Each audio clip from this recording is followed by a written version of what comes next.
Thank you very much indeed for inviting me to Ottawa to come and speak with you this afternoon. I'm very conscious that this is the death spot for any speaker immediately after lunch. And I'd encourage, I've already told Jeff that if he wants to do emails while I'm talking, that he's welcome to do so. So please use the time productively. I'll talk to myself meanwhile. This is the reduced form version of the 4-hour speech, but and the reason that that this is a broad set of issues is, as we know, that you cannot tackle a topic called the economy and climate by focusing in just on one thing. It is not just about solving coal, although coal is absolutely critical, and it's not just about thinking through how we cut carbon, because we actually have to think about economic development in a very broad way and in a way that opens our eyes to the opportunity to reframe the potential for economic development over the next 25 and 50 years. So I'm going to give you quite a broad sweep of economic theory and practice over the next 30, 40 minutes. And I'm told that the way we're going to do this is that I'm going to present and then you're going to ask questions. However, if anybody violently disagrees with something that I say, you should just stand up and shout your violent disagreement and we'll talk about it at the time. So we don't need to turn this into anything that feels too formal. I'm very happy to interact a bit along the way. Wild applause is also fine, right? So you don't need to start there, that's good. So let me just, I'm going to kick off with just a little bit of data, and then I'm going to talk and describe how we think about some of these issues to do with the economy and climate, and then I'm going to come back and talk about what the Commission is, and then I'd like to move from the kind of the overall picture into a description of some of the things that we see as relevant issues and both opportunities and challenges for Canada. So that's the plan for the next 30, 40 minutes. And of course, I'm hoping that this is now going to work.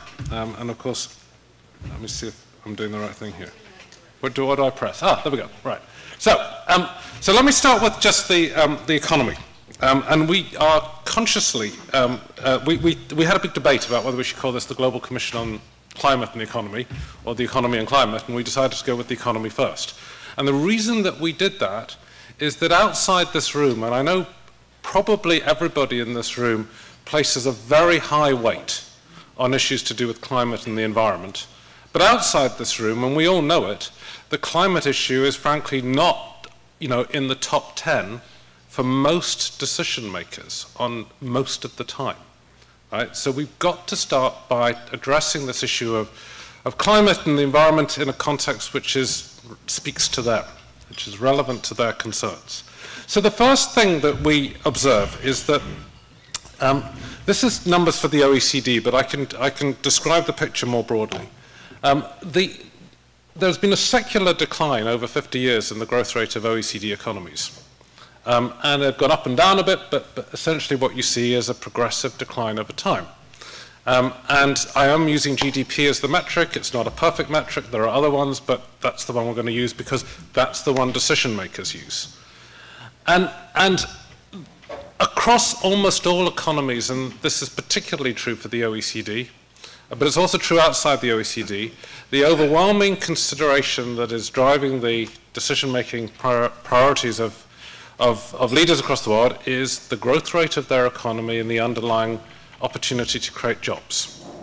And so you go to China, and their concern is, how do we become a high-income economy? How do we go from being a middle-income economy to being a high-income economy, which is a very unusual feat to achieve? Very, very few countries have achieved it in the last 30 to 40 years. If you go to India, right, their concern is that the growth rate looked like it was 7%, and now it's down to 4 to 5%. And if you go to Brazil, the growth rate's gone from 3% down, or 4% down to 2%. So it doesn't matter where you go across the global economy. People in every single major nation, and I haven't even got to Europe yet, are concerned about the underlying growth rate of that economy and the capacity to generate new jobs and to adjust to new economic circumstances. And there is an underlying belief, and I would share this, which is that economies that are more dynamic, that are able to grow faster, create for themselves not only resources to be able to invest in an agenda that I care about, which is called climate and the environment, but they also create the confidence that you need to be able to invest in those items. Economies and decision makers that lack confidence, that are uncertain about the basis upon which they're going to be, if you will, getting re-elected in many cases, will inherently be conservative on anything that we care about in this room. So making sure that we anchor our thoughts about how to tackle the challenge of climate change and broader environmental issues in the context of economic growth is absolutely central. I'd make one observation, I don't know if it's visible, but Canada's economic performance amongst OECD countries is just average. It's not particularly good, it's not particularly bad, and we'll come back to whether or not, on a risk-adjusted basis, if I can steal your language, Jeff, it's good performance or not later on. But it's kind of average. And it's average, by the way, notwithstanding the fact that you've had the benefit in the last 10 years of an enormous price, if you will, positive price shock, which has created huge economic value for the country in terms of increased export earnings and has triggered, as you know, the investments in the tar sands and in other commodities across the economy. I mean, had there not been the China effect, and this is some material from a report that we did at McKinsey, but had there not been the astonishing price effect in resources over the last 10 years that is largely China, but not entirely China-induced, the basis upon which Canada's economic growth recently has played out would simply not have worked. So we should be both very thankful to what's happened in the rest of the world in China, but we should be nervous about that picture, right? Because the picture of the 20th century was one in which resource prices actually systematically, in real terms, declined over 100 years. And it's quite an astonishing phenomenon. I mean, even though the global economy between 1900 and 2000, in real terms, grew 12 to 16 times, right? Despite that, real prices came down, and those of you that are economic historians will know that there's a terms of trade effect that Prebisch, thank you for reminding me of this, David, told us all about from his Latin American 60s and 70s vantage point. The story of long-term substitution, of increased efficiency, of the ability to find new resources, and the fact that resource prices over time are commodities that come down, is something that anyone who cares about the Canadian economy should be extremely concerned about, with or without concerns about climate change. So we've got a world in which we have real challenges on growth. We've got a world with very significant uncertainty about resource prices. I don't know whether they're going to go up or down, and if I did know, I wouldn't be here because I'd be wealthy and somewhere else. But I might be here, right? I might be wealthy and here, right? But nobody actually knows. And the one thing that we do know about resource prices is that they have a higher degree of uncertainty about them. There's a higher beta than other forms of, if you will, economic activity. So anybody concerned about proper economic management of an economy that has exposed itself very heavily to resource prices ought to be concerned about the underlying high level of, if you will, risk embedded in that strategy. This is a third piece of context, which is just what we all know about carbon. And I don't need to tell anybody in this room that we are perfectly on track for the highest line at the moment. That is a consequence, in many respects, of the success of the global economy over the last 20 years. And when we have our conversations outside this room about the state of play on climate and carbon, we have to be nuanced and actually quite sophisticated in how we have that conversation. And I think, Jeff, you made the point, 500 million people have been lifted out of poverty in China, right, over the last 20 years on the back of a combination of coal and Walmarts. And we should be celebrating the fact that there's been a transformation in the prosperity of millions and millions of people, not just in China, but it's the poster child. But the consequences of the Chinese rate of growth and the Chinese model of growth and our consumption in countries like Europe and North America and the carbon and coal intensive model of that growth have combined and conspired to create the picture that we have here. And many of those economies in Europe that have cut carbon emissions or decoupled have done so at least in part by offshoring emissions to China. So we should all just be really clear about the system that we are actively, consciously participating in. We're building this, right, and we're part of it. So that's piece 3 of context. And one could get very despondent about all this, but I do want to, throughout this presentation, I'm going to keep on coming back to a series of positives that we need to build on. And I may be sort of clutching at straws, but actually I think in the overall picture of what's happening in the global economy right now, there are all sorts of very fascinating paradoxes and experiments that are playing out. And one of them, and I'm hoping that you can see this, I'm not sure what's visible from the back, but the fact that there are versions of carbon markets all over the world right now, and China's experimenting, and there's stuff in Europe, and there's the whole incredible battle in Australia, and you have your own versions here in California. The fact that we are in this period of messy but very creative experimentation around carbon markets and carbon pricing is an unsurprising piece of the picture, right? I mean, you would not expect us to have, if you will, aligned or converged on a global carbon price. Anybody who thinks that we'll get there quickly is naive, in my view. But you would expect us to be in an incredibly creative and exciting period of policy innovation and experimentation around the world. And I think if we are, as we step back and a little bit get off the dance floor and get onto the balcony and watch what's happening, what we can see, and some of this was reflected in an earlier session on natural capital, is amazing experiments going on around the world. I mean, the idea that you could try and create a global carbon market or ecosystem payment market for red, right? When we know that these red assets are astonishingly, if you will, difficult to govern and construct. The idea that we can be thinking about how to do that and using satellites and big data and all sorts of incredibly clever technology combined with approaches to global governance, combined with a mental frame that it's actually worth doing this, is an astonishing piece of global experimentation, and it's something that we should be proud to be part of. So I don't look at the multiple setbacks that we all know. Every single person in this room has been in debates and policy conversations and has got beaten up, I suspect. If anyone hasn't got beaten up, please stand up so I can, because you haven't, I can assure you I've been beaten up countless times on this stuff.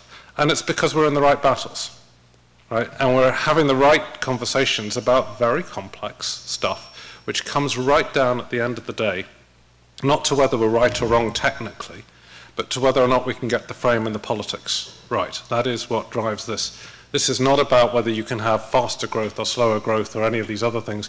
It, at the end of the day, is a political economy set of issues at its core. So I'm excited, not because we've solved the problem on carbon pricing or carbon markets for that matter, but I'm excited because this is the most vibrant, astonishing period of experimentation going on global public goods that the world has ever seen. Right? And that is a piece of learning that we will need to do. And if you go across the world, if I were to point to the degree of innovation and experimentation that's going on in energy markets across the world, it is astonishing. Right? And when I was at college, too many years ago to remember, investing in utilities was what widows and orphans did, right? It was the boring thing, and you cut the coupon, or you clipped the coupon, and it was safe as houses, whatever that means, right? now we look around the energy systems of the world and we see astonishing innovation happening, right? Not fast enough, not at sufficient scale, it's not going to meet the 2-degree net. We all know we can all get ourselves into a froth of despondency, but actually there are amazing technologies coming through, new business models, policy innovation that is circling the world at incredible speed. Right? And you would expect that process to be inherently, deeply messy. And so a lot of what we're doing in this Global Commission is trying to lift ourselves a little bit above that messiness and all the noise and see where there are signals in that noise, and see if we can take those signals and help amplify them just a bit more. Let me give you another sort of signal and noise moment. I know it's one, Jeff, you've used. It's good that we're all using the same examples. It's interesting, right? It's a kind of Edison light bulb thing. So my story about Tesla is very simple, which is look at that data. So you've got Tesla market cap of $30 billion, right? Been in existence for what, 3-5 years or something? I don't know, right? You've got GM being in existence for 1 million years, and it's got double the market cap, right? So clearly the markets are irrational at one level, right? You know, and they're frothy and they're mispricing things, and you know, we can all assume that that's the case. But there may be some rationality in what's going on here, and let me just describe a rational view of why is it that the market might not just be valuing Tesla at 30 billion, but a lot more in the years to come. Because in addition to the fact that Tesla's basically, you know, a kind of a mobile phone on wheels, right? In effect, right? It has all the technology, right, of a mobile phone. It's got a little battery, right, and it's got a bigger battery, and it's got, you know, lots of software, and it's well connected, and it's got policy support, and it's got a bit of zeitgeist about it, doesn't it? You know, it's cool, right? We all want one, right? So there's something special happening about an attacker walking into an industry, which is you know, relatively consolidated and relatively conservative. But the real interesting thing is not the competition between Tesla and GM. Right, so if you thought that was what was interesting, I'm now going to tell you that that's not interesting. Right? It's like these pictures, you know, when you have that gorilla walking through the basketball court and nobody sees it. So the really interesting thing is who makes the money on personal mobility in the world, right? And it turns out that it's not the auto companies at all. The greatest game is played by the oil and gas companies, right? Now, essentially, the profit pool in the oil and gas industry is, and this is before government take and government rent and all of these other things. So the government takes the biggest share of the oil and gas economic rents. But if you take that and leave that to one side, and you look at who's making the money, it's well over $1 trillion of pure profit that the oil and gas industry makes, right, annually. Right? So just think about what that means in market cap terms, right? So they're making huge, huge economic rents on the inelastic demand for energy for transport, combined with the fact that there's no energy substitute. So we have an entire global sector of the economy that's incredibly critical to the performance of the global economy, for which there is essentially no energy substitute today, right? And that's why these guys make all the money that they do. It's not OPEC, it's not governments, it's the lack of a substitute, right? And the whole story of why resource prices came down in the 20th century is a combination of efficiency and the constant finding of substitutes when anything became too expensive. And yet we never managed to do that for personal mobility, and now Tesla is managing to do it. And it's one tiny pinprick, but it's a pinprick that can grow and grow and grow, because what they're going to access is the $1 trillion a year profit pool that the oil and gas companies are making, and that will now actually be, in effect, substitutable by electricity. And that changes the game. And of course, as you will all know better than I do, not only is this a substitution game, but this is an efficiency game. Because every time you switch an ICE motor for an electric motor, you gain 50% more energy, right? You'd stop all these incredible losses in an internal combustion engine. Right? Now, you don't need Amory Lovins to give you the whole, you've all seen it, right? We use 1% or something of the primary energy to actually move David around, or 2% in David's case. But they, well, he's made me do all sorts of speeches, so he's got to get, I've got to give him something back.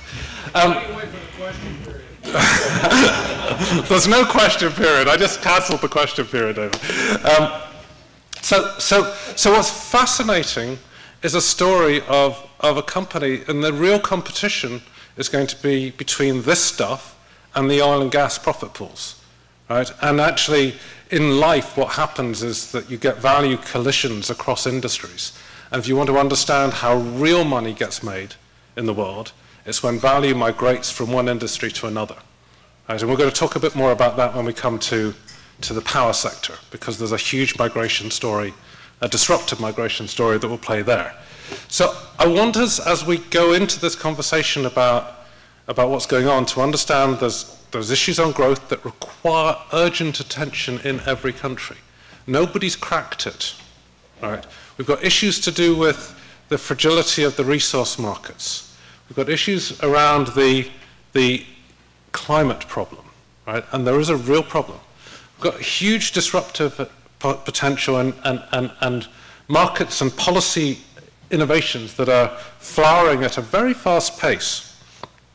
And then in the course of all this, we've got this thing called the Global Commission. Let me just summarize what we are wrestling with.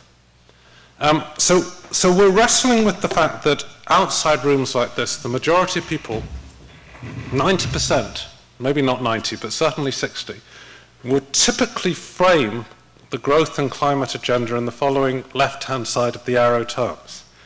That, yeah, we get this, even if, assume for a moment that people have bought the science. And so they then say, well, look, yeah, I get it, but come back to me in 10 years' time. Can't afford to take the climate agenda on now. Or they'll tell you that we'll move if someone else moves, so I'll only move if China moves. When China moves, right, we'll come along for the ride, but no point in doing anything until then. And then all sorts of questions about fairness, right, the equity, not just the efficiency issue, but the equity issue, which is, you know, at some level irresolvable. And then there are other people who will tell you the classic economist view, which is let's separate these two worlds out. That, you know, if you know, one policy goal and one policy instrument, and you know, best practice means you go one for one and don't start mixing everything up. And there's a whole bunch of, if you will, classically trained people in the middle. Right? It's quite a tempting place to sit.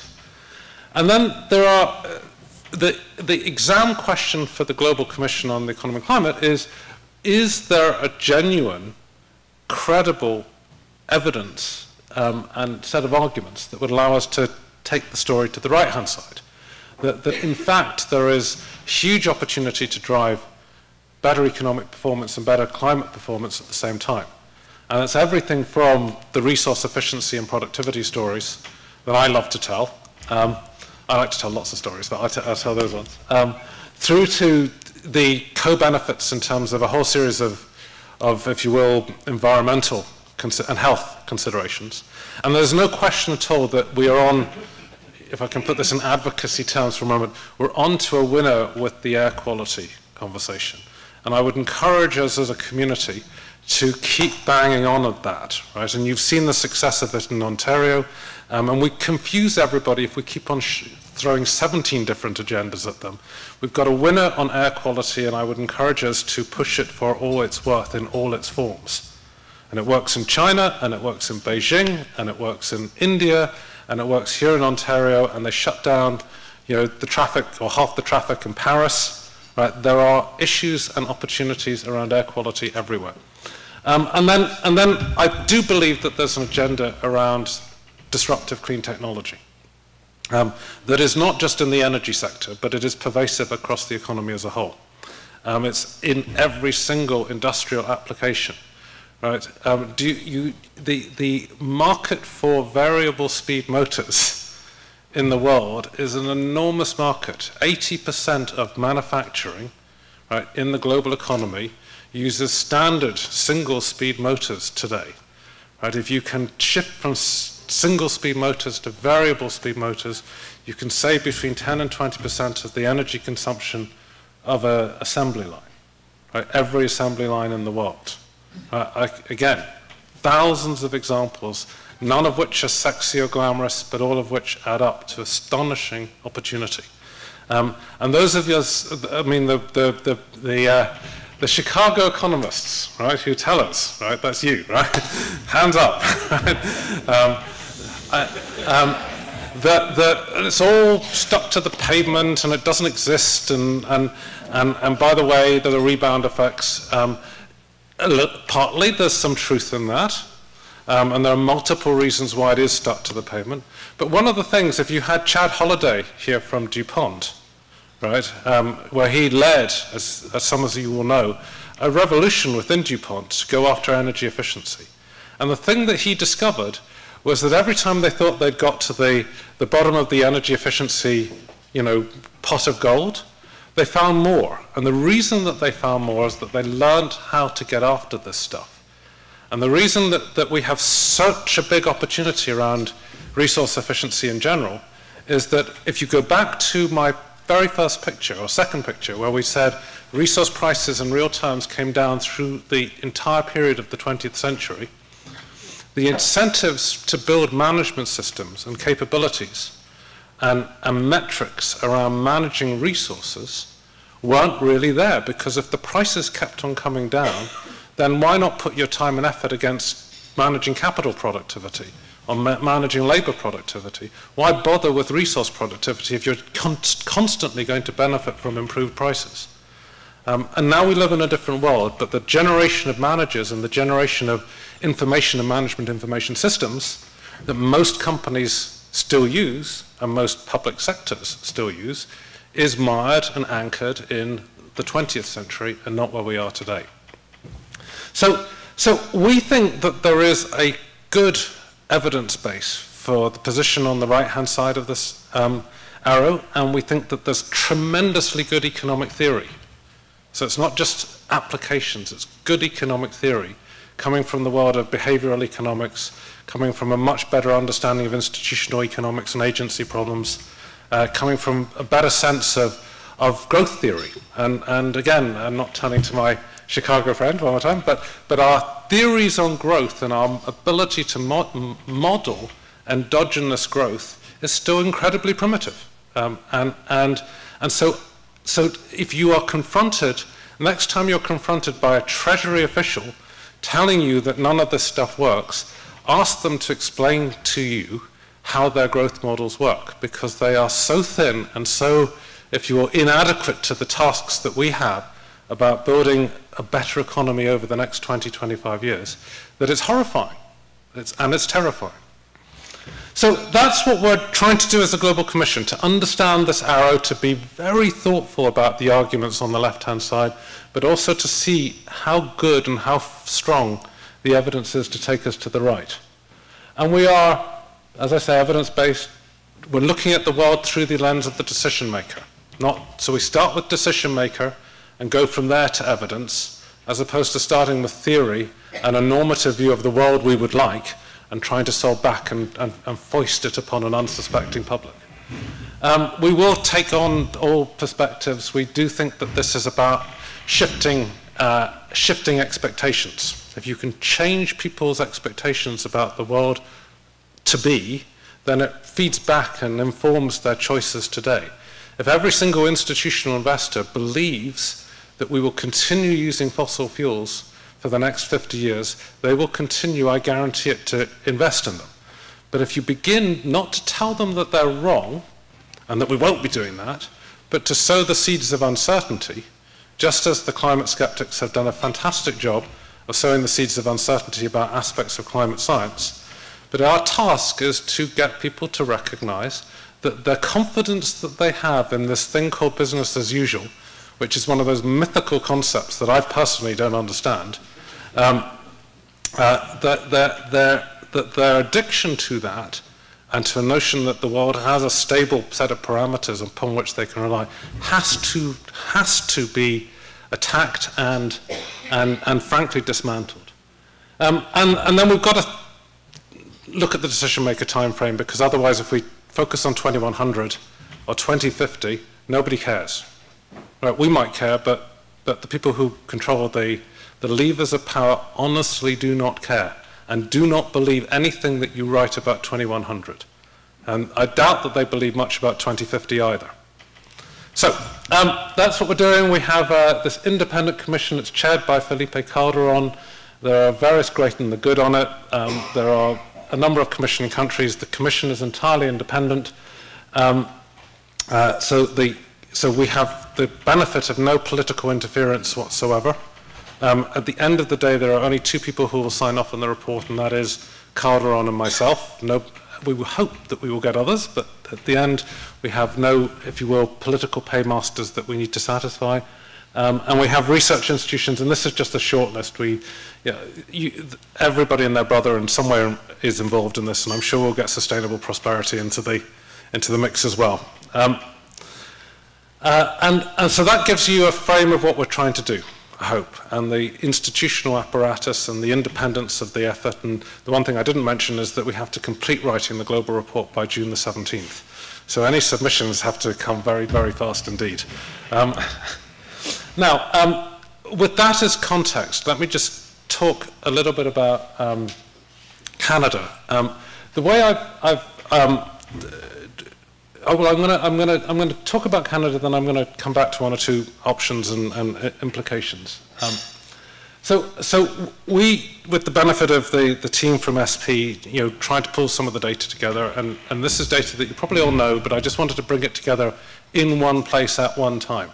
And it will be imperfect, and one of the things you discover every time you try and put this stuff together is how bad the data is. And it's 3 years out of date, and it's not sufficiently granular, and so there's a big data task. Right, because I'm not sure who said it, I think it was Vic.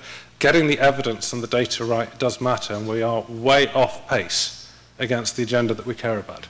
So this is just, remind us all that this is a very energy-intensive economy, and it's a very carbon-intensive economy.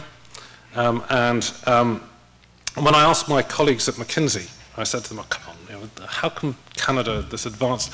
They told me that it was cold up here, and that was one reason, and it was big distances, and so people had to truck it, get into big cars and go around, and then they said, well, look, and we've got all these energy-intensive industries, and so the combination of the three mean that of course we're energy intensive as an economy, and of course there's some truth to that. There are structural factors, but if I put Norway and Sweden, which are also, I believe, cold and quite big, they do a lot better than this. And in addition to underlying structural features of an economy, there are choices that get made in this economy. And the choices that get made inform the outcomes.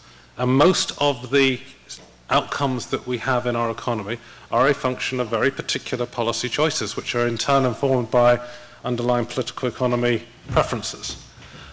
So there's Canada worse than China, right, if you believe this data. On industrial efficiency, worse than almost everybody other than the States on transportation. And I think you're now worse than the States on transportation, by the way, because these are slightly out of date. And right down there with Russia on buildings. Now, I bet you this data is wrong, and I bet you're going to show me that in Ontario it's a bit better, and in somewhere else. So it's almost certainly wrong in some respects, but it's directionally a part of the explanation, right? Miles off pace, right, when it comes to efficiency. And of course, when you look at energy prices, you guys choose to price things very low, right? And it's a choice. It's not a phenomenon that is just driven by market economics. It's an absolute choice. And other countries tax energy, and for multiple reasons, including your neighbor down south, right, you don't. So if you put in very weak standards and you don't price things, then it should come as no surprise that your energy efficiency performance is poor. And you can then put billions of dollars, as David explained it to me, into smart meters in Ontario, and nobody uses them, right? And why would they? Because energy costs just don't matter. So it's a complete waste, right? And it's not just a waste in terms of that investment, but it's a waste in terms of the opportunity for Canada to build a world-leading business around the data analytics off the back of smart meters, right? Because that's what's going to happen across the world. And that's, of course, what's happened with Nest. And this is one of my other little stories, and I apologize to those, David, you just had to just do something else, right? Send emails, do whatever, right? And that goes for everybody. But Nest is interesting. So of course it's a very simple, it's not a very complicated data analytics company. I mean, there are lots of other companies springing up in the States now, right? Even in the States with their low energy costs, right? You know, so C3 and O-Power, they've just, you know, IPO'd. What's fascinating, of course, is that by some measures, Google is now the world's largest clean tech company. That's kind of an interesting reframe in the sense that their data farms are the most efficient in the world, right? And why are their data server farms the most efficient? Because it's such a big component of their costs.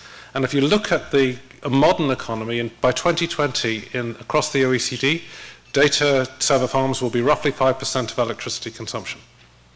Right, so if you can actually drive down the energy requirements of data servers, it's a huge deal. Right, so Google's doing that, and it's of course smart enough to realize that if it hooks up to the right renewable energy, that it can actually, you know, basically take, you know, kind of energy that comes off peak, right, at night and use it to run their data servers. So that also is good. But what's, you know, absolutely fascinating is that according to analysis that again was done by McKinsey, the industry in the world that has the most big data opportunity is the electric utility industry. Has more data about kind of what's going on in people's households than any other industry, and it is the industry that uses the least amount of that information. Right, so the arbitrage, the information arbitrage opportunity in the electric utility industry across the world is bigger than in any other industry. And you guys have smart meters in millions of homes in Ontario and nobody's using them. Right? So that's why Google's walking in, because the utility industry is going to get transformed by information over time.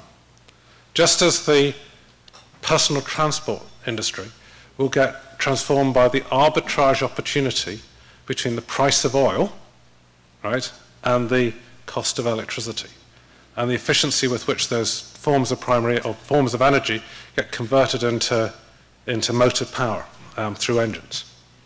Huge energy, huge arbitrage opportunity, which of course won't happen overnight, and there are multiple barriers and it will take time, but the profit opportunity is just too big. So we talked about energy efficiency and resource efficiency in Canada. We think that the clean tech story is a huge story. There are all sorts of very cool technologies. This is just a list, 12 technologies to change the world in not just energy but resources more generally over the next 10, 15 years. Other people will have other lists, and I know that. And that's what's exciting, because I don't think McKinsey or the New Climate Economies list is a particularly perfect one. The fact that there are 50 lists like this going around at the moment, each of one which has different technologies on it, is what's so exciting. We're at a period of tremendous innovation. Now, there are pieces of this, and I'm sure it's hard to read, and I know some of this includes fossil fuel stuff, but there are opportunities for Canada in this mix, and there are areas where you have real potential to play in markets that are becoming quite big. And obviously, as you go top right, you become more advantaged in the bigger markets. But here's the challenge, right? Here's the challenge, which is if you look across the A ranking, it's not a perfect ranking, of the companies that are now beginning to play at some kind of scale in terms of market cap in the clean tech industries. This is one list, and again, I could put others on the list. But we're talking about companies that have market cap and global penetration of tens of billions of dollars. And there is your top Canadian company, which I assume someone's heard of, right?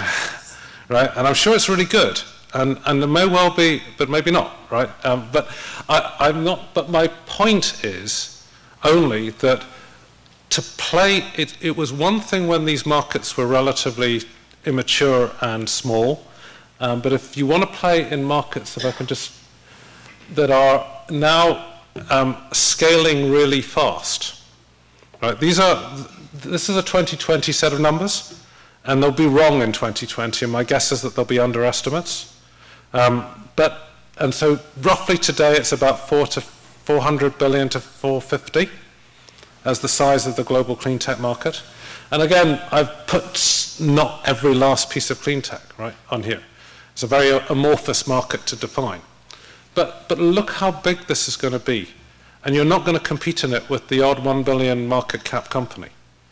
So I've got a picture, fairly or unfairly, of Canada being resource inefficient in a world which is beginning to get its head around resource efficiency in a big way, because for the rest of the world the prices are quite high, and they're concerned about the prices going higher. Maybe wrongly, but nonetheless it's at least one of the plausible scenarios. And I have a picture of other parts of the world, China, the US, bits of Europe, Korea, Singapore, beginning to really start scaling on clean tech. And then I have another story which is about renewable energy, and I'm going to go very quickly through this bit, but just to say you've got a huge, in some sense, head start when you look at least the IRENA analysis of the potential, the intrinsic potential of Canada. And yet, you know, the scale of investment in renewable energy is modest at best. And I understand there are locational issues and all the rest of it, but those are always the issues in every country. And you know, it just kind of blows my mind that with great assets and geothermal and wind, they're not actively at the heart of the stories I hear about the energy system here. And that's notwithstanding the fact that there are, and geothermal, by the way, I haven't talked about, but it's a very interesting industry with huge opportunities around enhanced geothermal coming through over the next 10 to 20 years, which you either play in or you don't, right? And it will, again, be one of those industries that will crystallize, I think, in the next 5 to 10 years around one or two particular technologies, and you'll be in them or not. And this, as you know, is the classic kind of improvements in the performance of various forms of renewable energy.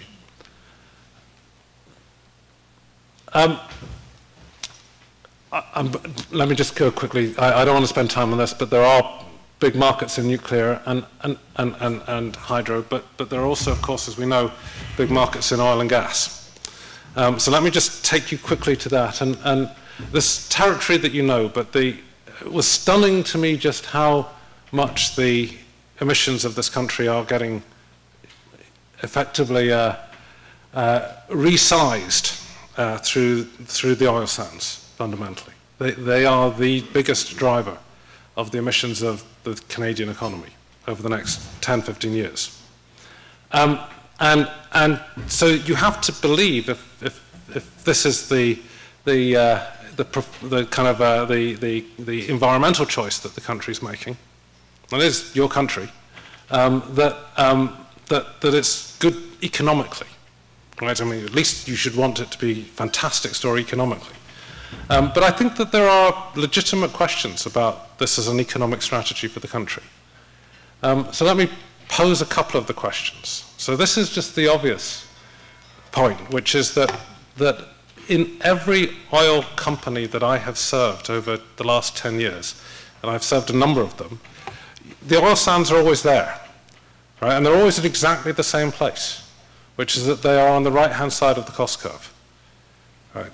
So the reason that companies invest in Canada is very simple. There are no exploration costs, and the property rights are very clear, and there's access, and the royalty regime is astonishingly generous, right? And if you put those things together, right, you will end up with lots of people investing in I don't think it's the most technologically advanced form of oil and gas, of the oil and gas industry, but I don't want to be making judgments about that.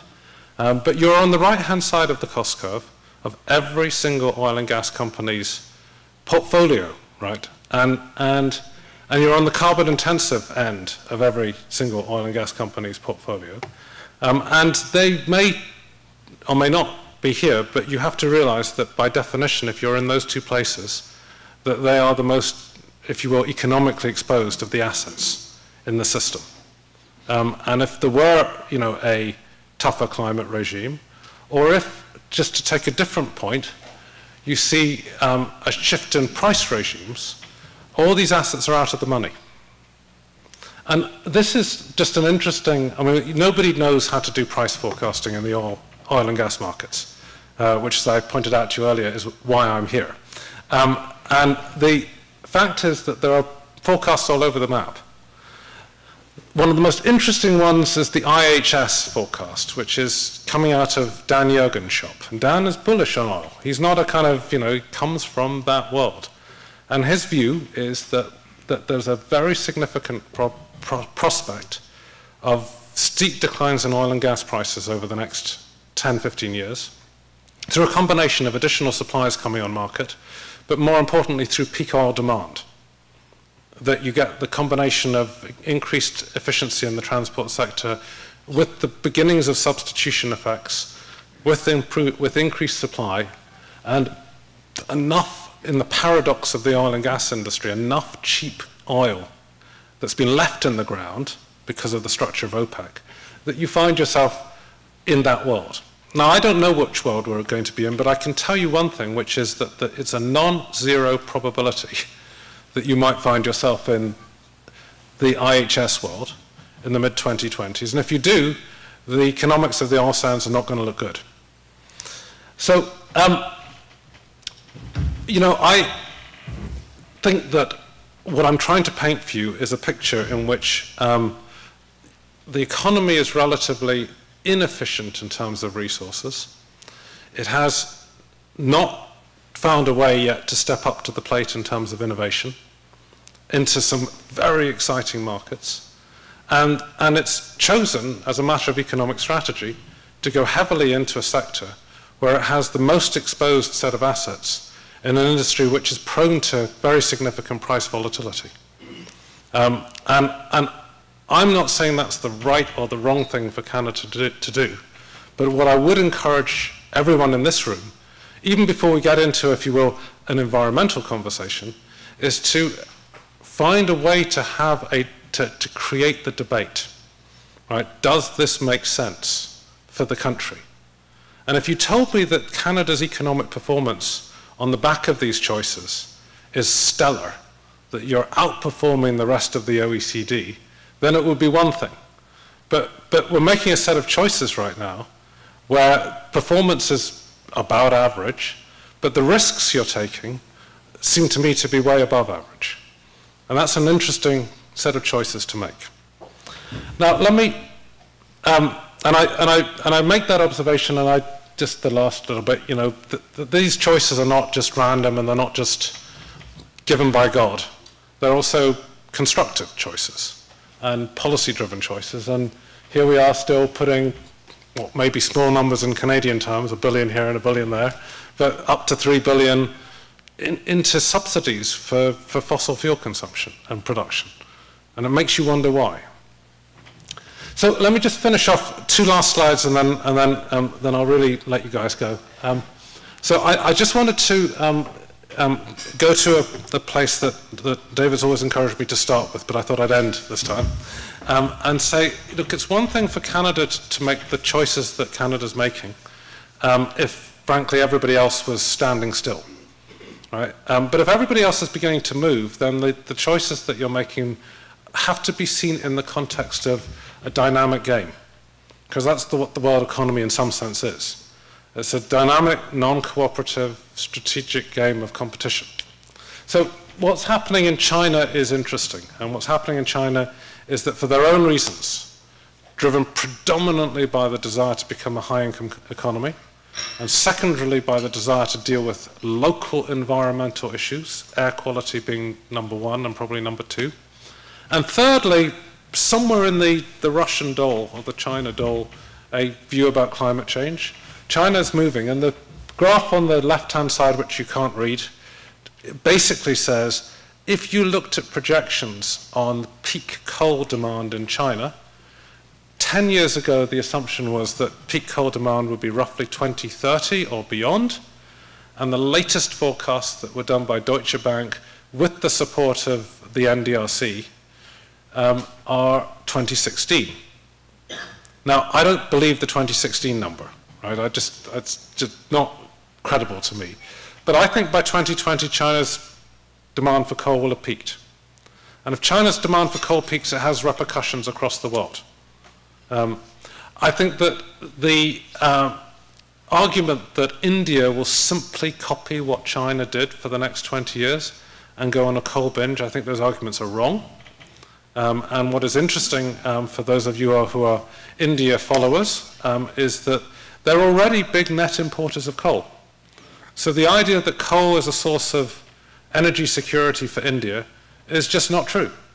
And the idea that 13 of the world's 20 most polluted cities, according to the WHO, are in India, right, is something that will give real cause for concern. So I think India is going to go a different route. I don't think it's going to be a perfect story. None of this is going to be a perfect story. China will not unhook itself from coal overnight. Even if it peaks, there'll be a gradual decline, not a sudden decline. But I don't think India will go exactly the same way, not least because they'll never put the centralized grid infrastructure in place to get it to work. So we can rely on the Indians not doing that. But I think what's interesting is that it's changing. And it's changing quite fast. The investment that China made in new power capacity last year, half of that investment was in renewable energy, right? And another, 10–20% was in hydro and nuclear, and there was some coal, there was some gas, and there was some coal. And just for those that are interested in the China coal story, almost all, I don't want to say all, but almost all the new coal in China was to replace old coal. So they knocked out roughly 100 power plants, small power plants, 100, 200 megawatt power plants in the last 18–24 months that were very inefficient, and they put new coal-fired power plants in with much higher yield, right? And do I love it? No, right? But is it an improvement in carbon efficiency at some level? Yes, right? So we've got to recognize that no economy, not Canada, not China, not the UK, none of them are just going to kind of switch overnight from brown to green. It's a messy, complex transition. And then the US story is interesting. You know that at one level greenhouse gas emissions are coming down, but I think the story is deeper actually in the US, and I think that there will be a very, very interesting interplay between China and the US over the next few years, not around emissions per se, but around competing for the trillion-dollar clean tech market, because those are the two guys that are, with Europe to some extent, most in that game. So if you believe that there's a dynamic that will begin to kick in, not perfectly, not consistent with the 2-degree narrative, because this doesn't get you to 2 degrees, just to be clear, I just want to leave you with one last thought about Canada, which is that's a very, very simplistic and naive way of framing choices. There's a view on the vertical axis of whether the US, China in particular, stay high carbon in their fundamental orientation, or they begin to transition. And then there's a simple view of Canada, which is today it's a high carbon economy, one of the highest in the world on a per capita basis, and with scope to go higher if the oil sands and the LNG terminals and all this other stuff kicks in, or do you transition? And at some point, in some way, you're going to have to decide where you want to play on that map, right? And if I don't know where you want to play or where you will play, there is a very significant either risk or at least potential reality, which is that you end up not where Ontario, in its own unusual way, by exiting from coal. That was a first mover, bold thing to do, and we should celebrate that. Right, that was really bold. Nobody else has done it, right? Maybe it's stupid, I don't know, but no idea, right? I really don't. Please don't quote me that. But do you want to be the brown specialist in the world? You know, when everybody else is moving on, you guys are going to keep pumping this stuff, right? And showing them that you can do it. You know, that's kind of, if you were to play a business as usual game out and you believe my story about Canada, about China and the US, you're going to end up in the top left box. And it's going to take a real courage and leadership from people in this room, right, and from many people outside this room, from the business community, from some of the corporate knights who actually do get this problem, to move Canada not top left, but somewhere, preferably, I suspect, edging towards top right. So let me stop there. I'm sorry I've gone on far too long, but I hope it gives you a flavor of the kind of work that we try and do as the Global Commission. We haven't done a proper study of Canada in any sense, but I did want to try and drive this, not through a conversation about the environment and not even through a conversation about greenhouse gases, but fundamentally through a conversation about good economic strategy for a country. And that's the work that we're doing as the Commission. So thank you.